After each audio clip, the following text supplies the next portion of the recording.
السلام عليكم الأخوة، مرحبا بكم، أتمنى تكونوا بخير. أهلا بكم في هذا الفيديو الجديد المخصص كيف العادة للتوقعات ديال مباريات كرة القدم. أولا قبل ما نبدأ الفيديو، قبل ما نبدأ التوقعات، نهنئ المنتخب المغربي التأهل التاريخي لدور ربع نهائي كأس العالم كإنجاز غير مسبوق للكرة العربية والإفريقية. نتمنى حظ موفق للمنتخب المغربي في الدور ربع النهائي الذي سيواجه فيه المنتخب البرتغالي، لما لا الوصول إلى دور نصف النهائي والذهاب إلى أبعد دور ممكن في كأس العالم وتشريف الكرة العربية والإفريقية. بدون إطالة نبدأ معكم هذا الفيديو الإخوان بمباريات الدوري الجزائري المرتقبة ليوم الأحد. كما تعلمون كأس العالم انتهى الدور الثمن نهائي، الآن الدور لمباريات الدور الربع نهائي التي ستنطلق يوم الجمعة بإذن الله. لكن مباريات الأحد كاين غير مباريات الدوري الجزائري، نبداها معكم، نستعرضها معكم في هذه الفيديو. فريق شباب قسنطينة يستقبل فريق شلف. فريق شباب قسنطينة يحتل المرتبة الثانية، شلف المرتبة التاسعة. كما تعلموا شلف انهزم في المباراتين الماضيتين أمام الثورة وبلوزداد، في حين شلف كيف ما تشوفوا تعادل، فوز وهزيمتين في آخر 5 مباريات. في هذه المواجهة نتوقع فوز الفريق المحلي والعودة إلى سكة الانتصارات.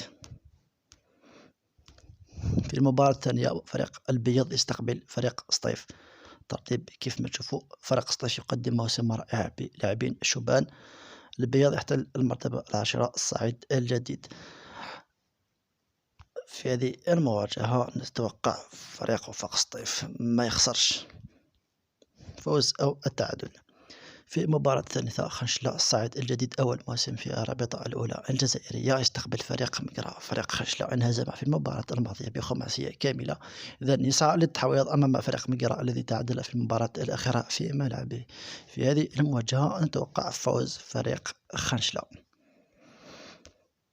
في مباراة أخرى فريق اتحاد العاصمة يستقبل فريق شباب بلوزداد، قمة الدوري الجزائري، المتصدر أمام صاحب المرتبة السابعة فريق شباب بلوزداد. سلسلة من النتائج الإيجابية، يحتل المرتبة الأولى الصدارة، في حال اتحاد العاصمة في الآونة الأخيرة تراجع طفيف في المستوى. في المباراة نتوقع فوز أو تعادل فريق بلوزداد.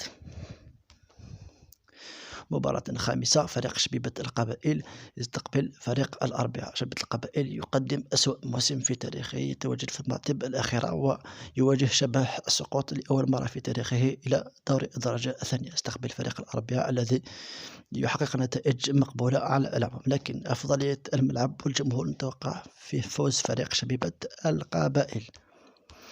المباراة الأخيرة في هذا الفيديو في توقعات خاص بمباراة مولودية الظهران أمام مولودية الجزائر. الترتيب كيف ما تشوفوا مولودية الجزائر يحتل مراتب متقدمة، في حين وهران مرتبة 12 غير بعيد عن مراكز الهبوط، لكن مع أفضلية الملعب والجمهور فريق مولودية الظهران نرشحه لفوز أو التعادل على الأقل. هذا ما عندنا في هذا الفيديو خاص بتوقعات من مباريات الدوري الجزائري.